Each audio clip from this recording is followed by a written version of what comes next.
आज pastor Joseph Prince के साथ। परमेश्वर के वचन के लिए तैयार हैं? बाइबल बताती है कि हम ज्योति की संतान हैं। 1 थिस्सलुनीकियों 5 वचन 5 स्पष्ट लिखा है। चलिए इसे साथ मिलकर पढ़ते हैं। तुम सब ज्योति की संतान हो और दिन की संतान हो। हम रात या अंधकार की संतान नहीं हैं, हम ज्योति की संतान हैं, हम दिन की संतान हैं। पर आज कुछ शिक्षाएं हैं जो चल रही हैं जिनसे आपको महसूस होता है कि एक दिन प्रकाश के संतान आप बन सकते हैं और एक है आप रात के संतान बन सकते हैं। मैंने ये नहीं कहा कि आप अंधकार दूर नहीं कर सकते हैं। आप अंधकार दूर करने वाली ज्योति के पुत्र हो सकते हैं। आप कंगाल का कार्य करते हुए राजकुमार बन सकते हैं। कंगाल क्या होता है पता है? एक गरीब इंसान। आप एक जोकर का कार्य करते हुए भी एक राजा बन सकते हैं। आप समझ रहे हैं ना? और ये आपको जोकर नहीं बनाता। आपके दोस्त आपको बुलाते होंगे ऐसा, पर आप एक राजा हैं, परमेश्वर के एक याजक हैं। आमीन। और इसलिए कभी कभी दिन की संतान अंधेरे का कार्य कर सकती है, लेकिन वो अंधेरा नहीं बनते हैं। लेकिन उन लोगों के बारे में क्या जो हमें बता रहे हैं कि पता है, आपको पता है आप ज्योति में हैं और कभी कभी आप अंधेरे में हैं। तो चलिए 1 यूहन्ना 1 पर चलते हैं और आप वचन 7 की ओर देखते हैं। 1 यूहन्ना 1 वचन 7 पर अगर हम ज्योति में चलें, वचन 7 यहां नीचे दिखे, अगर हम ज्योति में चलें तो यही संदेश है जिसकी आप घोषणा करते हुए परमेश्वर की ज्योति हैं। सब लोग कहिए परमेश्वर ज्योति हैं। चलिए बोलिए। बाइबल में परमेश्वर की केवल 2 परिभाषाएं हैं, केवल 2। परमेश्वर प्रेम है, परमेश्वर ज्योति हैं।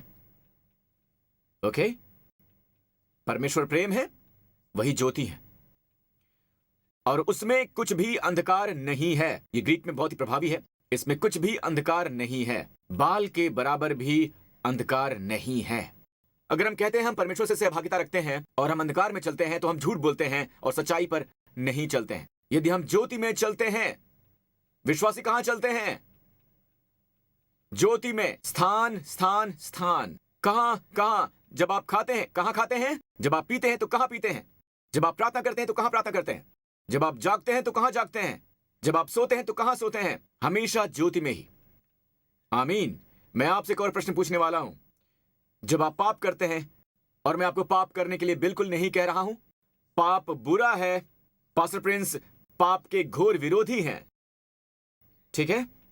ऑलराइट। लेकिन इस प्रश्न का जवाब दीजिए, एक विश्वासी के रूप में जब आप पाप करते हैं तो आप पाप कहां करते हैं? ज्योति में करते हैं। और अंत में वहां लहू क्यों है? यीशु मसीह का लहू हमें सब पापों से शुद्ध करता है।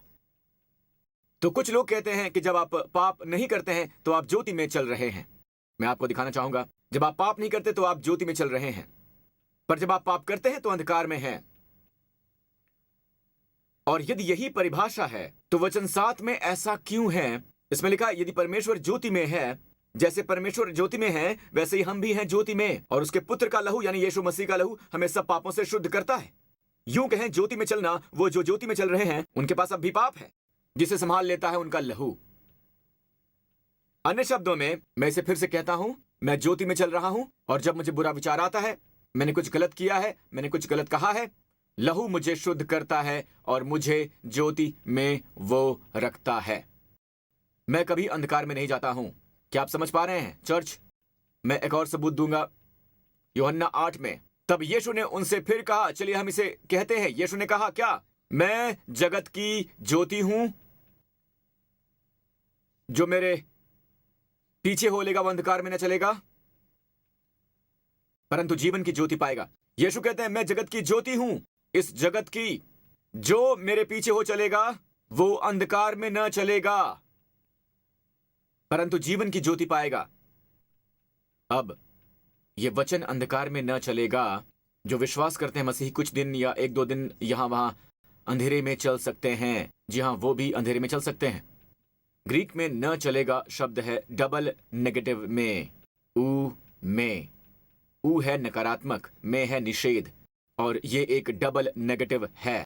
किसी तरह नहीं। होजे, ओके, होजे मेरा है, बिल्कुल नहीं, किसी भी तरह से नहीं। ऑलराइट, कभी भी नहीं, निश्चित तौर पर नहीं। इसलिए क्योंकि विश्वासी, ऑलराइट, जो यीशु का अनुसरण कर रहे हैं वो अंधकार में नहीं जलेंगे, उनके पास जीवन की ज्योति है। क्या आप मुझे समझ पा रहे हैं? लेकिन फिर जिसका जवाब आप चाहते हैं वो प्रश्न का भाग है जो उत्तर की मांग करता है। वो अभी भी यूहन्ना में है जिसमें लिखा है भाई। वो क्या है जो भाई अंधकार में चलता है? देखते हैं 1 यूहन्ना वचन 2 में, ठीक है। अब हम चलेंगे यूहन्ना अध्याय 2 में। पहले हम थे अध्याय 1 में, क्योंकि 2 जो है वो आता है 1 के बाद, इसलिए अब 1 यूहन्ना 2। जो कोई कहता है कि वो ज्योति में है, चलिए अब तक तो वो यही कह रहा है। लोग जब कहते हैं कि वो मसीही हैं, ये हैं, वो हैं, ठीक है, यही तो वो कहते हैं। वो प्रोफेसर हैं, पर क्या वो अनंत जीवन के अधिकारी हैं? क्या वो इसके अधिकारी हैं?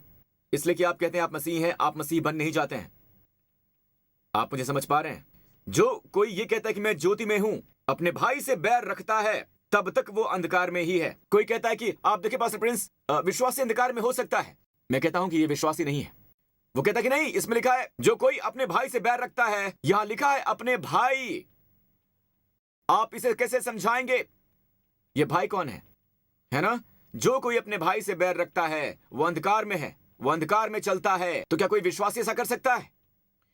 यीशु ने बस कहा कि एक विश्वासी कभी भी अंधकार में नहीं चल सकता है। क्या मैंने सही कहा? आप इसे कैसे समझाते हैं? अंधकार ने उसकी आंखें अंधी कर दी हैं। इसे आप कैसे समझाएंगे? वो लोग कौन है? ये विद्वान लोग हैं। वो कहते हैं कि उन्हें उद्धार मिला है। जी हाँ, उन्हें उद्धार मिला है। ऑलराइट, मैं समझता हूं पास्टर प्रिंस, पर आप इस सत्य को कैसे समझाते हैं? वो बात कर रहा है भाई के बारे में। क्या मसीही भाई नहीं है? अच्छा सवाल, पर इसे याद रखिए, ये पत्री यूहन्ना द्वारा लिखी गई है। यूहन्ना, याकूब, पतरस, ये 3 प्रेरित हैं जिनका इस्तेमाल परमेश्वर ने किया यहूदियों को पत्र लिखने के लिए, विश्वासी और अविश्वासी दोनों को ही। तो जब वो यहूदी लोगों को लिखते हैं, ठीक है, तो वो इस लफ्ज भाई का इस्तेमाल करते हैं। क्या मुझे समझ पा रहे हैं? क्या मुझे समझ पा रहे हैं? चलिए भी मेरे पीछे आइए। गलातियों प्लीज। और बाद में पौलुस लिख रहा है गलातियों को। पौलुस लिख रहा है, वो लिखता है कि जब याकूब कहिए, अब कीफा, और अब कीफा कौन है?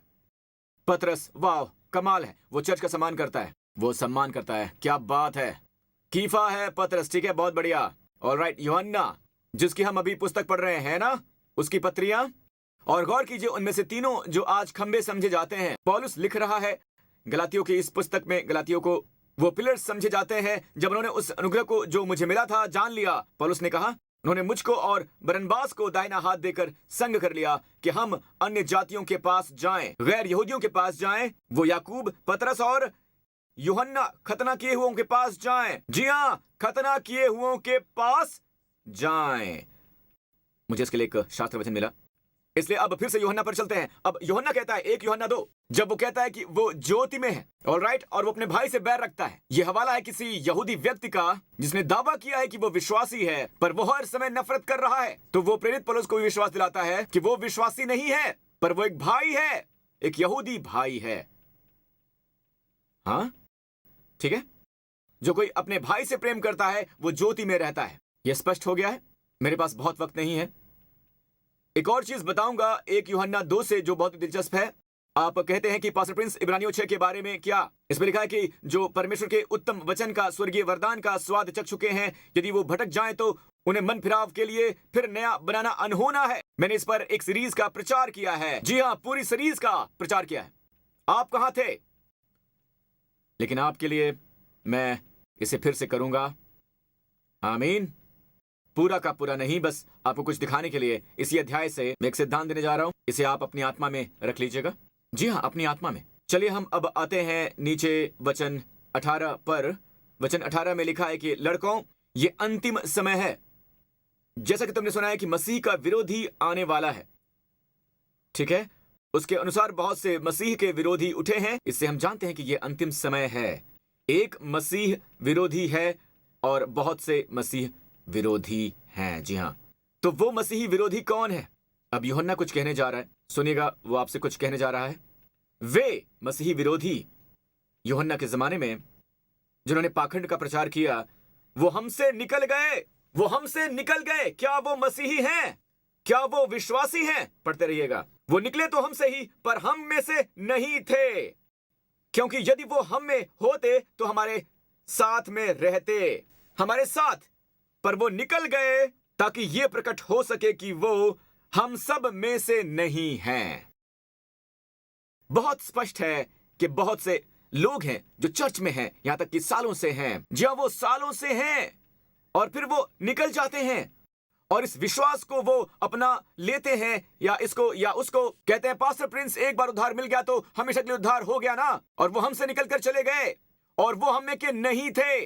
वो हमारे साथ थे पर वो हम में के नहीं थे, क्योंकि अगर वो हम में के होते तो हम में से निकलकर वो नहीं जाते, हमेशा हमारे साथ में रहते। ऑलराइट, तो जब हम इब्रानियों 6 के बारे में बात कर रहे हैं तो गौर कीजिए, हमेशा इसे सीखिए। माइल्स कोवर्डिल्स कहता है वो किस से बात कर रहा है, वो किस संदर्भ में हमसे बात कर रहा है, वो कब बात कर रहा है। ओके, ठीक है। अब मैं आपको कुछ अंग्रेजी सिखाने वाला हूं। अगर मैं कहता हूं कि आई, तो कौन सा पर्सनल प्रोनाउन है? First person, second person, third person? First person. अगर मैं कहता हूं कि यू, तो ये कौन सा प्रोनाउन है? Second person. अगर मैं कहता हूं कि वे, तो ये थर्ड पर्सन है। वे हमसे निकलकर चले गए। ऑलराइट, अब ये देखिए, इब्रानियों 6 वो लिख रहा है कि हमें हमें कई बार हमें वहां विश्वासियों और अविश्वासियों का हवाला देता है। वो जैसे कि 1 यूहन्ना 1, ठीक है। अगर हम ये कहते हैं, अगर हम कहते हैं कि वो अच्छा व्यवहार कर रहा है, मैं कहता हूं वो अच्छा व्यवहार कर रहा है। देखिए, जब आप इस तरह की बातें लिखते हैं, उदाहरण के लिए आपके मित्र को चीजों को लिखना पसंद है, उसे उत्पात करना पसंद नहीं है, पर उसे पेंट करना पसंद है, ठीक है, दीवारों को, और आप अपना हाथ उसके कंधे पर रखते हैं क्योंकि आप उसके मित्र हैं, और आप ये नहीं कहते हैं कि अगर तुम ये नहीं करोगे तो तुम्हारे पिछवाड़े पर डंडे पड़ेंगे। आप उसे ये बिल्कुल भी नहीं कहते हैं, है ना। आप उसके कंधे पर हाथ रखते हो और कहते हो कि देखो, अगर हम इस देश में उत्पात मचाते हैं तो फिर जुर्माना भी बहुत ज्यादा है, ठीक है, और जुर्माना यह है कि आपको बेंत भी खानी पड़ सकती है, ठीक है, अगर इस देश में उत्पात मचाते हैं। मैं कहता हूं कि अगर हम, ये कहलाता है एडिटोरियल हम। मैं यहां क्या कह रहा हूं? क्या मैं कह रहा हूं कि मैं, पर कहते हैं कि नहीं, हम। 1 यूहन्ना 9। चलिए 1 यूहन्ना पर वापस चलते हैं, और शायद समय की कमी की वजह से हमें यही समाप्त करना होगा। ओके, और फिर 1 यूहन्ना 1, अगर अपने पापों को मान लें तो ये हमारे पापों को क्षमा करने और हमें सब अधर्म से शुद्ध करने में विश्वास योग्य और धर्मी है। चलिए वापस आइए।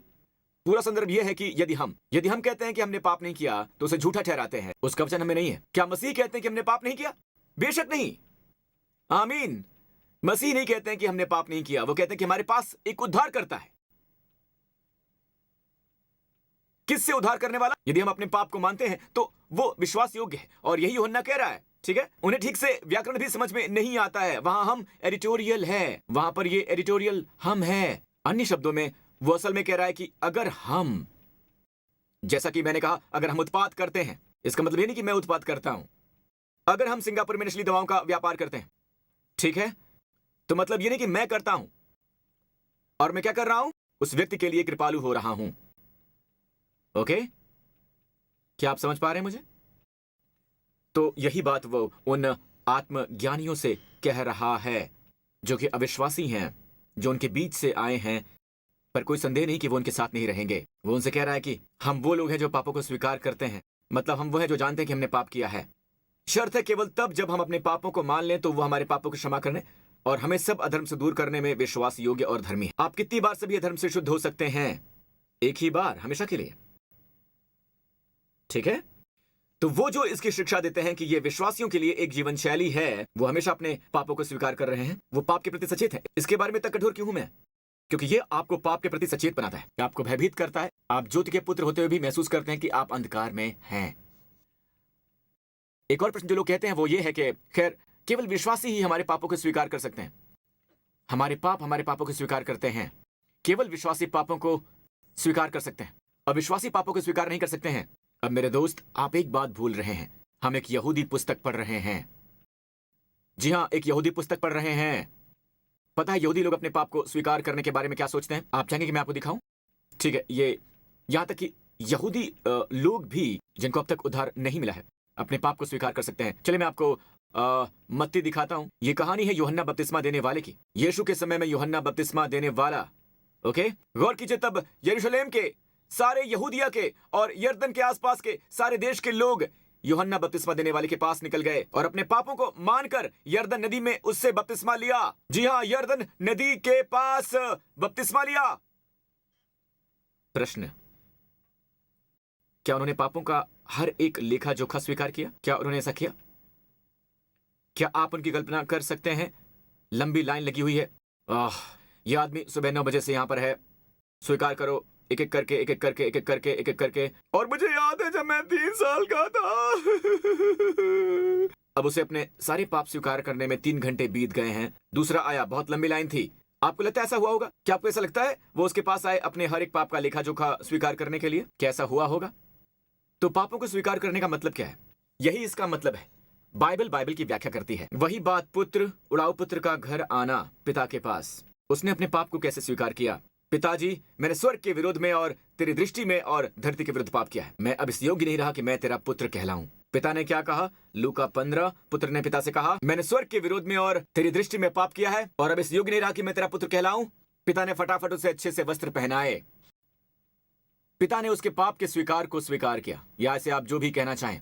पर एक मिनट, रुक जाइए, रुक जाइए, रुक जाइए, रुक जाइए, जरा रुक जाइए। उसने वेश्या के साथ संबंध बनाया था। यह स्वीकार नहीं किया था उसने, ठीक है? यह भी स्वीकार नहीं किया कि पिता के मरने से पहले अपना हिस्सा मांगकर उसने अपने पिता का अपमान किया था। बस ये कहा कि मैंने पाप किया है, पिता मैंने पाप किया है। बाइबल से अपने पापों को स्वीकार करना कहती है।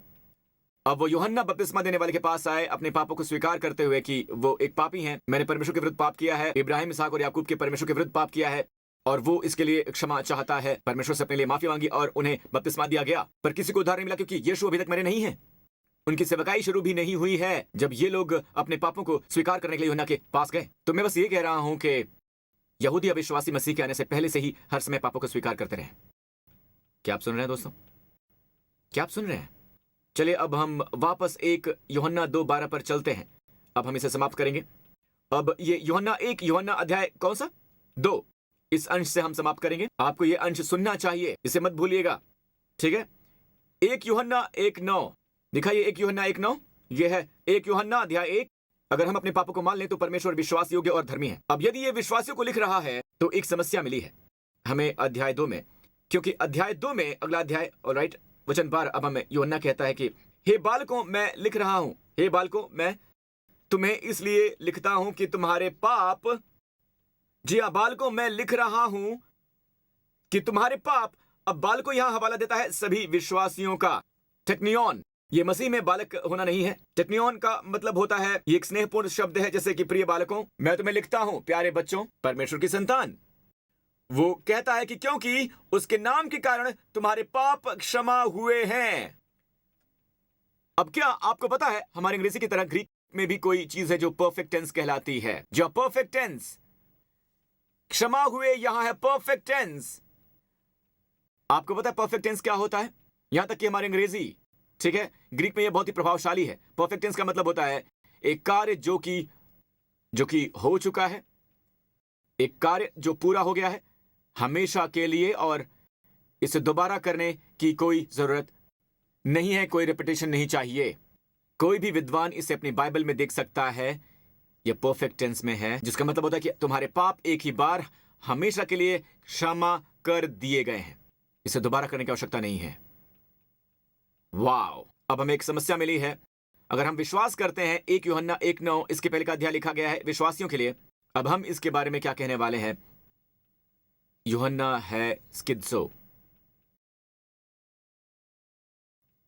तो क्या पता है वो क्या कहते हैं? वो उस पर कुछ कहते हैं, ओ ओ ओ यूहन्ना 1:9 व्यावहारिक क्षमा है, ये स्थिति के अनुसार है। ऐसे लोगों से सावधान रहिए। अगर आप बीमार हैं, आप डॉक्टर के पास जाते हैं, वो आपको स्थिति के अनुसार कहता है, बस मैं अनुभवात्मक रूप से ही डॉक्टर हूं, तो भागो। अगर किसी वकील की सलाह चाहिए और वकील कहता है कि पदवी के अनुसार मैं एक वकील हूं पर अनुभव के आधार पर नहीं हूं, तो उसके ऑफिस से निकल जाइए। तो वो इस बकवास से काम चलाने की कोशिश करते हैं। तो या तो हम क्षमा किए गए हैं या फिर हम क्षमा नहीं किए गए हैं। खेल मत खेलिए। यह हर एक के लिए नहीं है, यह विश्वासी के लिए लिखा गया है। परमेश्वर के बालकों, परमेश्वर की प्रिय संतानों, परमेश्वर के प्यारे बच्चों, तुम्हारे पाप क्षमा हुए एक ही बार सदैव के लिए, दोबारा करने की जरूरत नहीं है। अभी आपने जो मेरे बारे में बुरा सोचा है वो क्षमा हो चुका है भाई। आमीन। पास्टर प्रिंस, आपको चाहिए कि हम लोगों को मन फिराने के लिए कहें? जी हां, मन फिराओ। असल में आप जितना परमेश्वर की भलाई को जानते हैं वो हमेशा आपको मन फिराने की ओर ले जाती है। परमेश्वर की भलाई आपको मन फिराने की ओर ही लेकर जाती है। पर परमेश्वर की क्षमा आप पर पहले से ही है। आपके मन बदलने से पहले, जब आप बदल रहे हैं, उससे भी पहले से। क्या आप आशीषित हुए हैं?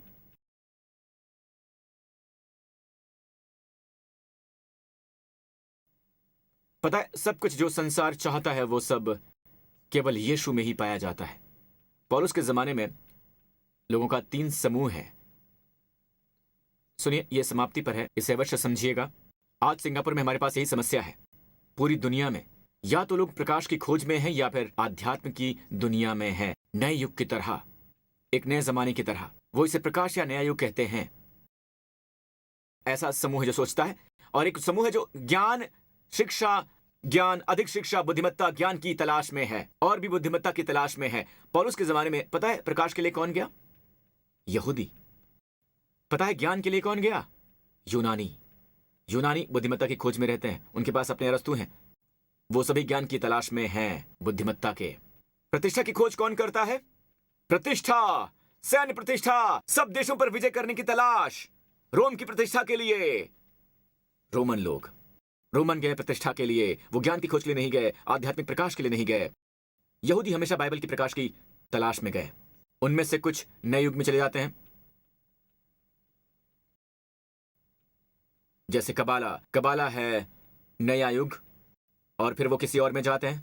पता है, यहूदी हमेशा प्रकाश की तलाश में रहते हैं, यूनानी ज्ञान की तलाश में रहते हैं, रोमन प्रतिष्ठा के लिए जाते हैं। आज अकेले सिंगापुर में, साथ ही साथ दूसरे देशों में, आप लोगों को या तो आध्यात्मिक प्रकाश की ओर जाते हुए देखेंगे, या फिर वो ज्ञान और शिक्षा की ओर जाते हैं। ज्ञान सामर्थ्य है, या कुछ लोग प्रतिष्ठा, प्रसिद्धि, धनी होने की शेखी मारने के लिए, अपने संबंधियों को दिखाने के लिए जाते हैं। मैं महिमा के लिए जा रहा हूं, बड़े घर के लिए, प्रतिष्ठा के लिए।